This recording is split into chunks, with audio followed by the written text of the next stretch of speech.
الحمد للہ وکفا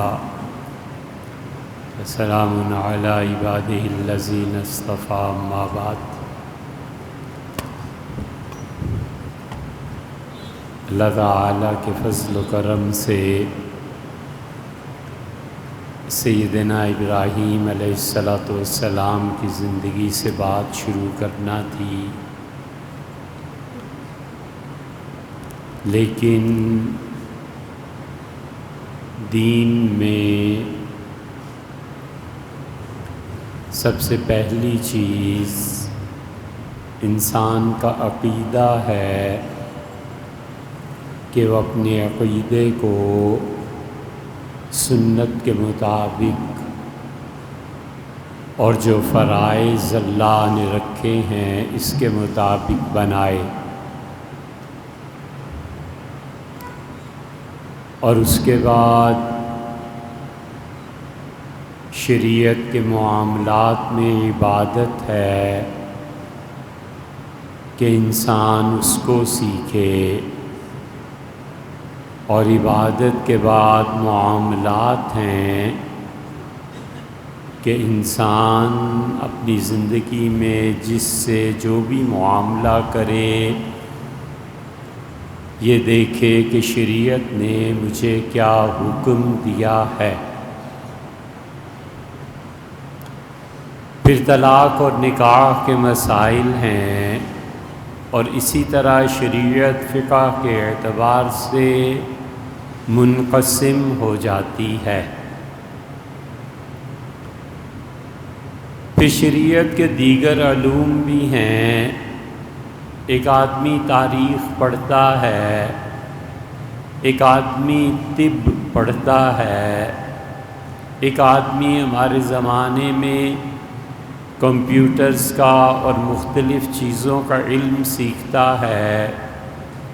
شریعت ان تمام چیزوں میں حتیٰ کہ ایمانیات میں بھی یہ حکم دیتی ہے کہ سب سے پہلے انسان کو انسان بننا چاہیے،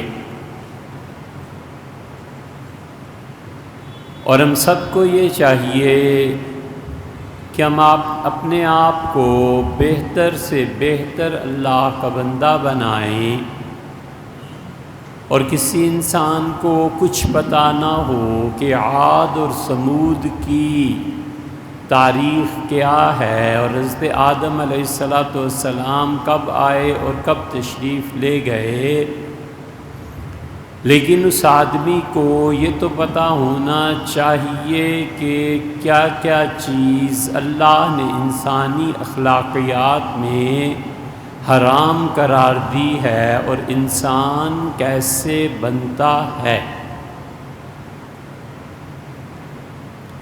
بسا اوقات بہت تھوڑی تبدیلی کی ضرورت ہوتی ہے، اور جو لوگ بہت تھوڑی سی تبدیلی سے ایک بہتر انسان بن سکتے ہیں ان پہ عبادات، نفلی عبادات کا بوجھ ڈال دینا یہ مناسب نہیں ہے۔ اور بہت سی چیزیں ایسی ہیں جو بظاہر چھوٹی چھوٹی ہیں، لیکن رسول اللہ صلی اللہ علیہ وسلم نے ان اشیاء کے اثرات ارشاد فرمائے کہ تم یہ کام کرو گے اور اس کا اثر اور نتیجہ یہ نکلے گا۔ ایسے سمجھنا چاہیے جیسے ہم بچے ہیں، اور بالکل چھوٹا سا بچہ کیا فعل کرتا ہے اور اس فعل کا کیا اثر مرتب ہوگا اسے معلوم نہیں ہوتا۔ وہ بچہ اپنے جسم پر قابو نہیں رکھ سکتا، اس لیے کہ اس کو عقل اور شعور نہیں ہے، اور جب عقل اور شعور آتا ہے تو پھر احساس ہوتا ہے کہ میرے اس فعل سے اثر کیا مرتب ہوگا، اور یہ عمل جو کرنے جا رہا ہوں اس کے اثرات کب سامنے آئیں گے۔ بچہ باپ سے لڑتا ہے، اور کہتا ہے کہ ابا کیا اچھے خاصے بیج گندم اور مکئی آپ نے مٹی میں ملا دی، تو باپ ہنستا ہے اور بتاتا ہے کہ بیٹے آپ دیکھیں گے کہ چند مہینے کے بعد اس پر یہ فصل اگے گی، اور جتنے ہم نے بیج بکھیرے ہیں اس سے سینکڑوں گنا اللہ ہمیں اور دے دے۔ بچہ کم عقل ہے، سمجھ نہیں ہے، وہ جانتا نہیں ہے کہ اس بیج کے بونے کا اثر آج سے 4 ماہ بعد کیا نکلے گا۔ ہم سب انبیاء علیہ السلام کے مقابلے میں بچے ہیں، ہمارے کردار بونوں جیسے ہیں، ہماری عقل بہت تھوڑی ہے، اور اللہ کی طرف سے جو انبیاء علیہ السلام ہماری اصلاح کے لیے بھیجے گئے، وہ کہتے ہیں کہ بیٹے یہ کام کرو گے اس کا یہ نتیجہ نکلے گا، یہ کام کرو گے اس کا نتیجہ یہ نکلے گا، اور بچے کی طرح ہم حیران ہوتے ہیں کہ اچھا یہ بھی ہوگا۔ یہ انسان کا حق بنتا ہے کہ اس کی تحقیق کر لے کہ رسول اللہ صلی اللہ علیہ وسلم نے یہ کہا کہ نہیں کہا۔ بینگن ایک سبزی ہے، ہمارے ملک میں تھوڑی، لیکن بر صغیر سے آپ نکل جائیں تو ایران، عراق، شام، مصر، لیبیا، یہ جتنے ممالک میں آپ جائیں گے، حتیٰ کہ حرمین شریفین میں بینگن کا بہت زیادہ استعمال ہے۔ بینگن کی مشہوری کے لیے لوگ لگاتے تھے اور کھانے والے لیتے نہیں تھے، تو انہوں نے ایک بات لوگوں میں پھیلا دی کہ حضور اقدس صلی اللہ علیہ وسلم نے فرمایا الباذنجان لما اکل لہ، بینگن جس مقصد کے لیے کھاؤ گے وہ تمنا پوری ہو جائے گی۔ حضور صلی اللہ علیہ وسلم یہ فرمایا کہ بینگن کھا کر اگر کوئی دعا مانگو گے تو دعا اللہ قبول کر لے۔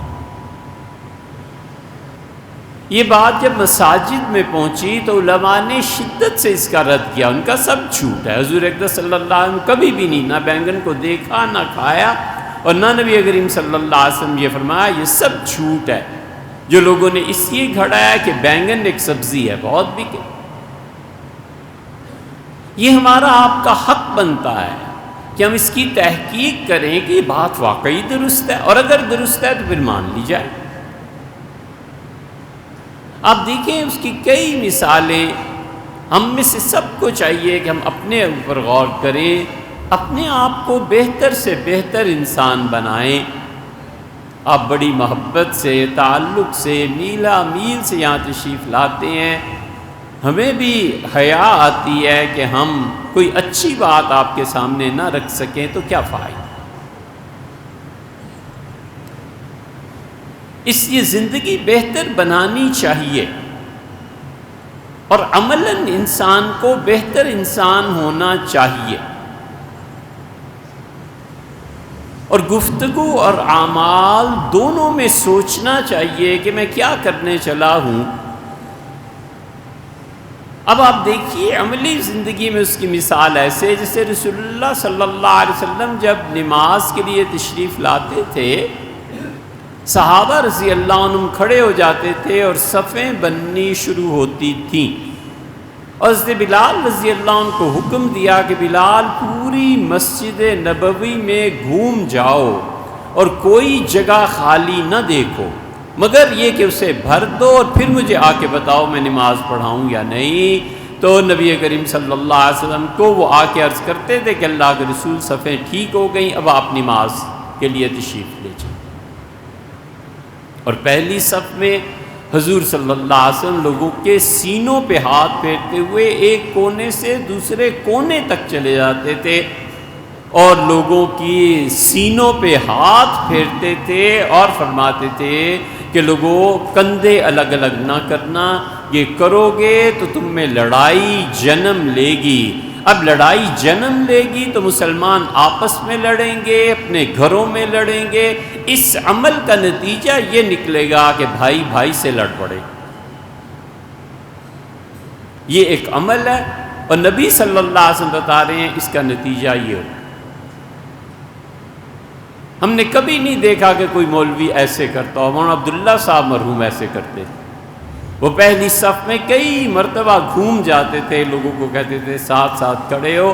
تو ایک صاحب نے اعتراض کیا تو ہم نے عرض کیا ان سے کہ حدیث میں یہ آیا ہے حضور صلی اللہ علیہ وسلم پہلی صف میں گھوم جاتے تھے، اور پھر فرماتے تھے کہ ان اللہ و ملائکتہ، اللہ اور اس کے فرشتے یہ جو پہلی صفوں میں تم لوگ نماز پڑھتے ہو نا، ان پہ اپنی خاص وہ رحمت نازل کرتا ہے جو مسجد کی باقی صفوں پہ نہیں ہوتی۔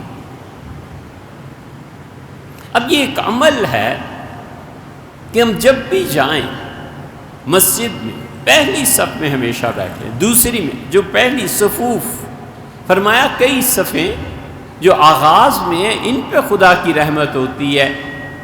اور دوسری بات آپ دیکھیں کتنی آسان ہے اور ہم میں غفلت ہے۔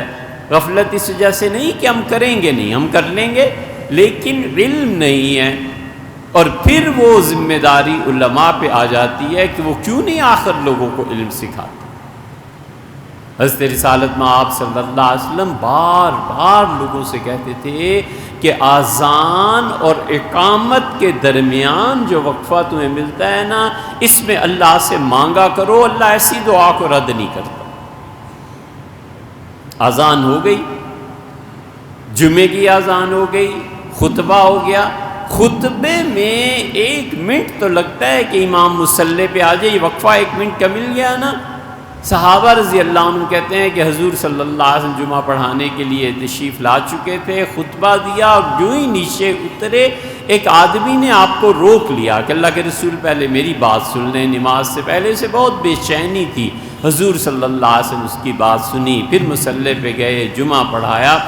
یہ جو 1 آدھ منٹ آدھے منٹ کا وقفہ ملتا ہے، اس کے متعلق فرمایا ہے کہ لوگوں جب آذان ہو جائے اور ابھی اقامت باقی ہو تو اس وقفے میں دعا کرو، اللہ تمہاری دعاؤں کو اس موقع پہ رد نہیں کرتا۔ ظہر کی آذان ہو گئی، 1:15 بجے آذان ہو گئی، 1:10 پہ آذان ہو گئی، آپ مسجد آئے، ابھی 2 منٹ باقی ہیں، ان 2 منٹوں کو کیا کرنا ہے؟ 2 رکعتیں پڑھ لیں۔ اچھا بھی نہیں موڈ، نہیں طبیعت 2 رکعتیں پڑھنے کی، ٹھیک ہے نہیں، لیکن 2 منٹ میں بیٹھ کے اللہ سے دعا مانگ لو۔ ہاتھ اٹھا کے دعا مانگ لے کہ ہاتھ اٹھانا دعا کے آداب میں سے ہے۔ 2-3 منٹ مل گئے، اللہ سے جی بھر کے دعا مانگ لی۔ خیر جی تو نہیں بھرنا چاہیے، لیکن خوب اچھی طرح کہ حضور صلی اللہ علیہ وسلم نے فرمایا کہ آذان اور اقامت کے درمیان کا جو فعل ہو اس میں مانگا کرو۔ آپ حرمین شریفین جاتے ہیں، غور کیجئے گا جو بیت اللہ میں پہلی صف میں بیٹھے ہوئے پرانے عرب بڈھے یا اہل علم، وہ اس موقع پہ ہاتھ اٹھا کے دعا مانگتے رہتے ہیں۔ اصل میں یہ حدیث جو آئی ہے اسی طرح ایک چھوٹی سی بات گفتگو کرتا ہے اور آدمی کہتا ہے شرط لگا لو۔ حضور صلی اللہ علیہ وسلم نے فرمایا جب تم میں سے کوئی کسی کو کہے کہ آؤ شرط لگا لو، یا یہ کہے کہ اقامر آؤ جوا کھیلتے ہیں، فَلْيَقُلْ لَا إِلَهَ إِلَّا اللَّهُ، اسے چاہیے کہ اس جملے کے کفارے میں لا الہ الا اللہ پڑھے۔ حیرت ہوتی ہے کہ لا الہ الا اللہ کا جوئے سے کیا تعلق ہے؟ حضور اقدس صلی اللہ علیہ وسلم یہ کہہ کے بتا دیا کہ دیکھو اتنا بڑا گناہ ہے، جب جوا ہوگا تو کسی کے مال پہ ناجائز قبضہ ہو جائے گا نا۔ کوئی شرط لگا دی، شرط ہارنے والے کا مال اس کی رضامندی کے بغیر تم نے جیت لیا، یہ اتنا بڑا گناہ تم نے دوسرے کے مال پہ ڈاکہ ڈال کے کیا ہے جیسے تم نے کفر کر لیا ہے، شرک کر لیا ہے۔ قل لا الہ الا اللہ، لا الہ الا اللہ پڑھو، اتنا بڑا گناہ تم نے کیا۔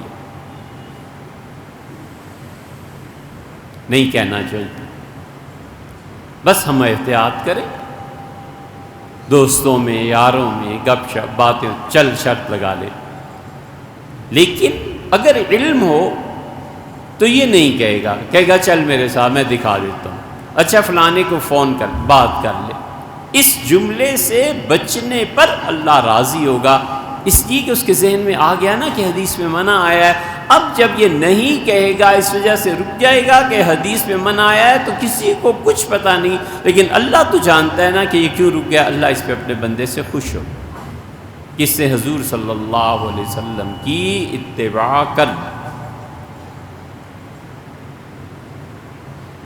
اس لیے یہ چھوٹی چھوٹی چیزیں ہمیں سکھائی گئی۔ ہم بات کریں گے سیدنا ابراہیم علیہ السلام، اس کے انشاءاللہ اپنے فوائد ہیں، لیکن اتنے علم کی بجائے یہ چھوٹی چھوٹی چیزیں ہماری عملی زندگی میں آ جائیں، ہم اپنے بچوں کو سکھا دیں۔ ایک بہتر انسان ہم معاشرے میں پیدا کر رہے ہیں جو عمر بھر اس چیز کو یاد رکھے گا کہ اچھائی۔ حضور صلی اللہ علیہ وسلم نے فرمایا جب مغرب کی اذان ہو جائے، نماز ہو جائے، تو اپنے بچوں کو پھر باہر نہ رہنے دو، انہیں گھر میں لے لو، اور فرمایا جب عشاء پڑھ لو تو دروازہ بسم اللہ پڑھ کے بند کر دو۔ اور آپ نے کہا تمہیں معلوم نہیں ہے جب رات چھا جاتی ہے تو پھر اللہ کی ایک ایسی مخلوق جو دن میں قید تھی، شیاطین جنات، وہ نکل پڑتے ہیں انسانی آبادیوں میں۔ اب اس جن کی نظر لگ جاتی ہے، وہ شیطان اسے اپنے قبضے میں لے آتا ہے، گناہ کی دعوت وغیرہ جو بھی۔ فرمایا بچوں کو اندر بلا۔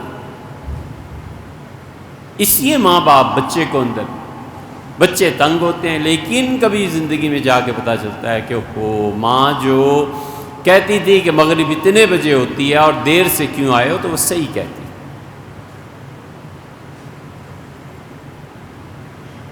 فرمایا رات کا کھانا کھا لو، برتنوں کو ڈھانپ دو اور بسم اللہ پڑھ کے دروازے کی کنڈی بند کر دو۔ اور آپ نے کہا شیطان اپنے بہت سے شتونگڑوں کے ساتھ کسی کے گھر میں چلا جاتا ہے، اور وہ کہتے ہیں کہ اس نے کھانا کھا لیا، اب ہم کھائیں، تو شیطان کہتا ہے یہ کھانا تمہارے لیے حرام ہو گیا کیونکہ اس نے بسم اللہ پڑھ لی تھی۔ وہ کہتے ہیں کہ اچھا پھر رات یہاں بسر کر لیں۔ رسول اللہ صلی اللہ علیہ وسلم وہ کہتا ہے دیکھو یہ دروازہ کیسے بند کرتا ہے، اور جب تم نے بسم اللہ کہہ کے تالا کنڈی لگا دی، وہ کہتا ہے نکلو یہاں سے، اب اس گھر میں تو رہنا بھی حرام ہو گیا۔ یہ عمل میں ہونا چاہیے، بچوں کو سکھانا چاہیے کہ بیٹے بسم اللہ کر کے رات کا ڈنر کھانا۔ اب آپ بسم اللہ کر کے یہ کر دیں، شیطان اس گھر سے نکلے۔ اب یہ ضروری ہے کہ شیطان رہے اور رات کا کھانا کھائے اور ہمیں بتائے کہ جب میں جس گھر میں مسلسل رہنے لگتا ہوں وہاں یہ کرتوت کرتا ہوں، تب عقل آئے گی۔ بھی اس سے پہلے حضور صلی اللہ علیہ وسلم نے خبر دی ہے، یہ تحقیق کر لیجئے کہ سچی خبر ہے، بالکل ٹھیک ہے، ہم نے یہ کر لینا ہے تاکہ اس مرحلے سے گزرے ہی نہ۔ بڑے کہتے ہیں بیٹے بغیر تیراکی کے سیکھے پانی میں مت کودیں، ایسے نہ ہو کہ کچھ حادثہ پیش آ جائے، اب کہ حادثہ پیش آ جائے پھر سیکھوں گا، پھر وقت ہی کہاں رہتا۔ ایک آدمی حاضر ہوئے اور حضور اقدس صلی اللہ علیہ وسلم نے کہا اللہ کے رسول مجھے رونا نہیں آتا۔ وہ دیکھتے تھے صحابہ کرام رضی اللہ عنہ رو پڑتے تھے۔ حضرت عمر رضی اللہ عنہ کی حالت یہ تھی کہ سعد رضی اللہ عنہ کہتے تھے میں مسجد نبوی کے سب سے آخر پر بھی اگر کسی دن نماز پڑھتا تھا، فجر کی دیر مجھے ہو جاتی تھی، وضو وغیرہ کر کے آتا تھا اور آخری صف میں مجھے جگہ ملتی تھی، تو عمر رضی اللہ عنہ کی ہچکیوں کی آواز میں وہاں سنتا تھا۔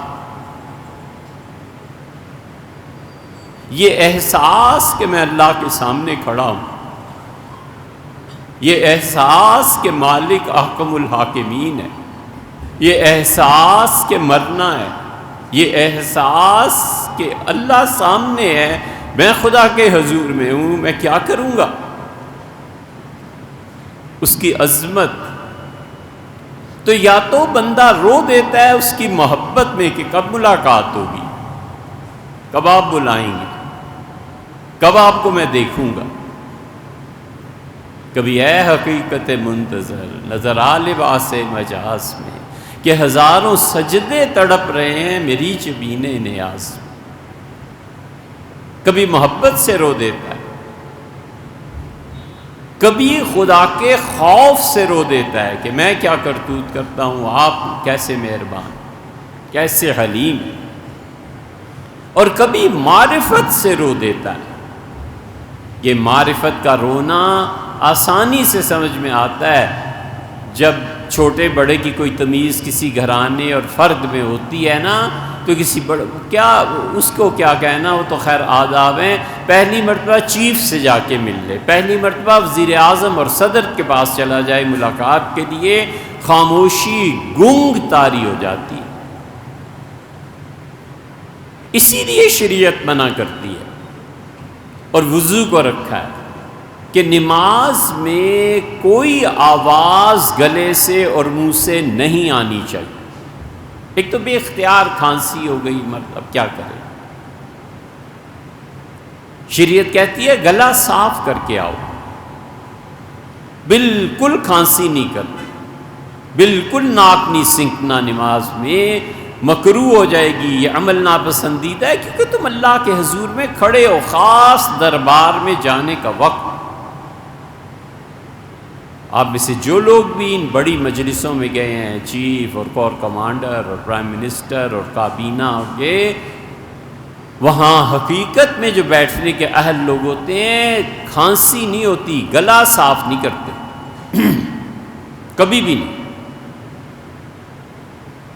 اس لیے کہ جانتے ہیں کہ بڑا آدمی جو سوچ رہا ہے میرے گلا صاف کرنے سے اس کی سوچ پہ فرق پڑ سکتا ہے، اچانک میری طرف دیکھے گا پھر اس طرح ہو جائے گا۔ شریعت نے اسی لیے کہا ہے کہ نماز میں بالکل گلا اور ناک صاف کر کے آنا ہے۔ کھانسی کی جان بوجھ کے ایسی چیزیں اللہ کو ناپسند ہے، یہ چیز، یہ اعمال ہیں، ان کے اثرات مرتب ہوتے ہیں۔ اس نے آ کے عرض کیا اللہ کے رسول مجھے رونا نہیں آتا، اور صحابہ رضی اللہ عنہ کہتے ہیں حضور اقدس صلی اللہ علیہ وسلم کے ازواج مطہرات رضی اللہ عنہن وہ کہتی ہیں کہ حضور صلی اللہ علیہ وسلم رات کو تہجد پڑھتے تھے اور ہم ان کے سینے مبارک سے ایسے آواز رونے کی نکلتی تھی اور منہ مبارک سے جیسے ہنڈیا کھول رہی ہے، ایک ایک آیت پہ ساری رات کھڑے ہو کے روتے رہتے تھے۔ یہ اللہ کی معرفت کا رونا ہے، تو کبھی اللہ کے خوف سے رونا آتا ہے، کبھی اللہ کی محبت اور یاد میں رونا آتا ہے۔ محبت کسی کو ہوئی ہو تو پتہ چلے کہ ہم جیسی مخلوق، عام مرد و عورت محبت میں کیسے رجھ جاتے ہیں، کیسی جدائی گراں گزرتی ہے، وہ تو اللہ ہے۔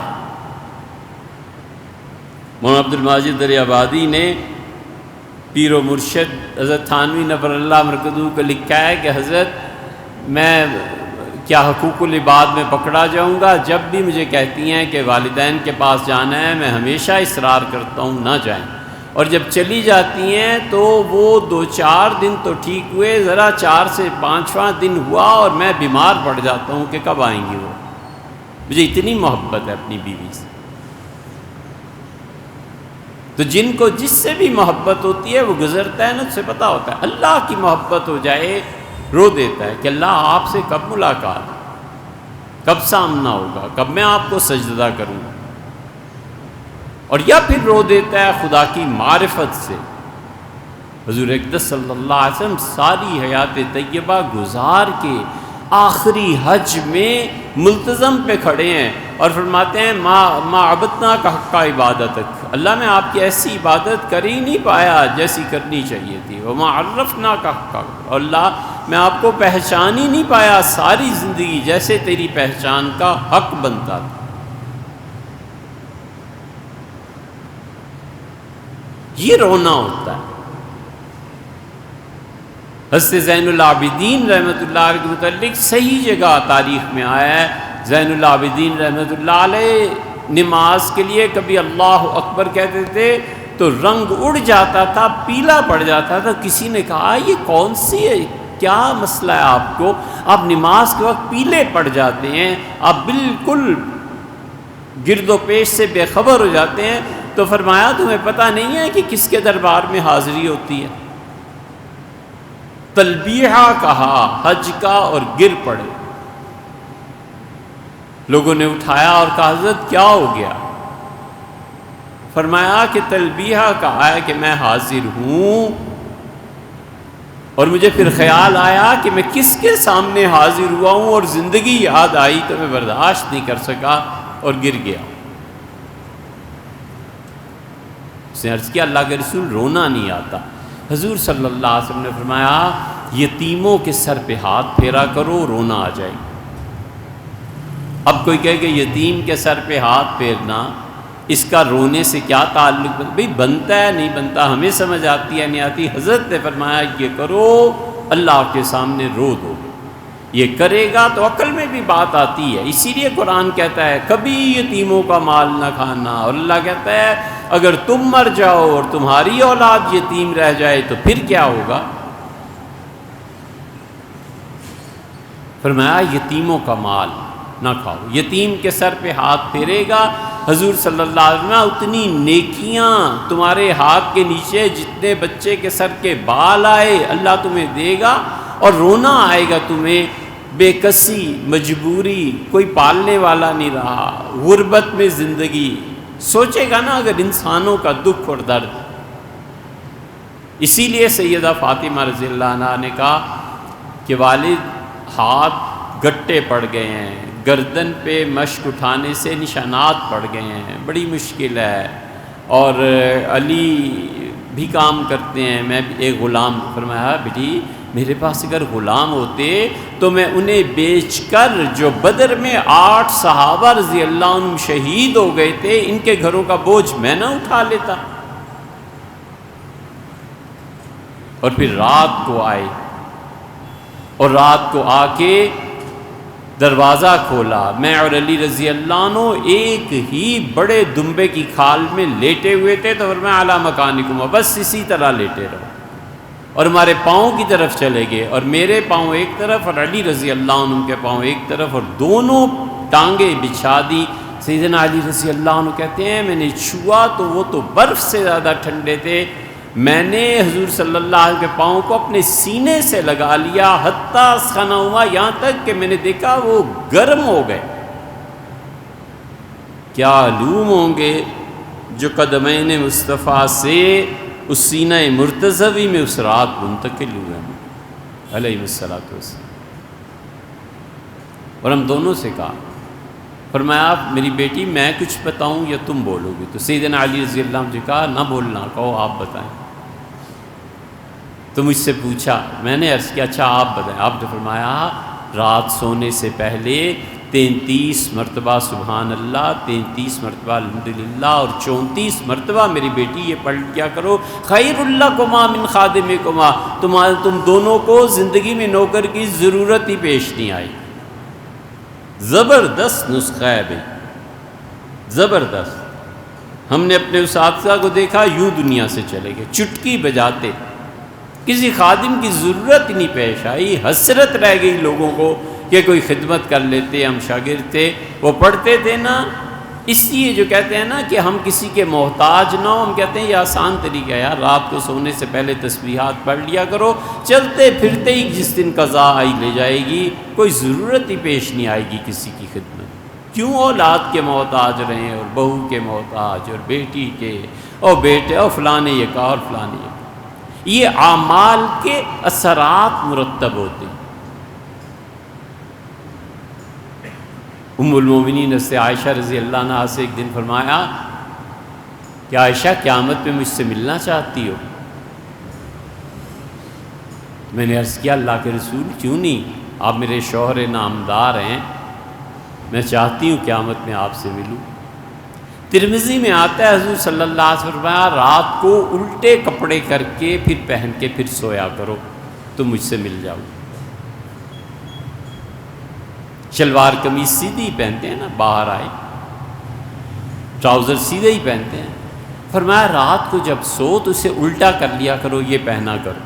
اور پھر رسول اللہ صلی اللہ علیہ وسلم فرمایا اس سے انسان کی طبیعت میں عاجزی پیدا ہوتی ہے، غرور نہیں پیدا ہوتا۔ تو جب تم الٹے کر کے کپڑے پہنو گی، عاجزی پیدا ہو جائے گی، تو قیامت میں تم سے ملوں۔ بہت سے لوگوں میں تکبر، اور میں کون ہے جو آج خالی؟ آسان نسخہ بتا دیا، فرمایا الٹے کر کے کپڑے پہنا کر۔ کھردرے ہوتے ہیں نا کپڑے، نیند میں بھی تنگی ہو جاتی ہے کبھی کبھی، عجیب سا بھی لگتا ہے، اور کبھی یہ بھی خیال آتا ہے کہ کپڑے الٹے کیا اور سیدھے کیا، بس رات ہی بسر کرنی ہے نا۔ تو یہ ساری چیزیں انسان کو اندر سے ٹھیک کرتی رہتی ہیں۔ تو اس لیے بات کریں گے سیدنا ابراہیم علیہ السلام کی، جیسے پچھلے جمعہ میں عرض کیا تھا، لیکن ہم سب کو چاہیے کہ یہ چھوٹی چھوٹی چیزیں اپنی زندگی میں بھی لائیں اور اپنی اگلی نسل کو سکھائیں کہ بیٹے کپڑے رات کو پہنے اچھے سے الٹا کر لیں۔ کیوں کر لیں بیٹے؟ اس کا یہ فائدہ ہوگا، پتہ چلے گا کہ باپ نے حضور صلی اللہ علیہ وسلم آیا، تم میں سے کوئی آدمی اپنی اولاد کو اس سے بڑا تحفہ نہیں دے سکتا جتنی اس کی اچھی تربیت کر سکتا۔ اللہ تعالی ہم سب کو عمل کی توفیق دے۔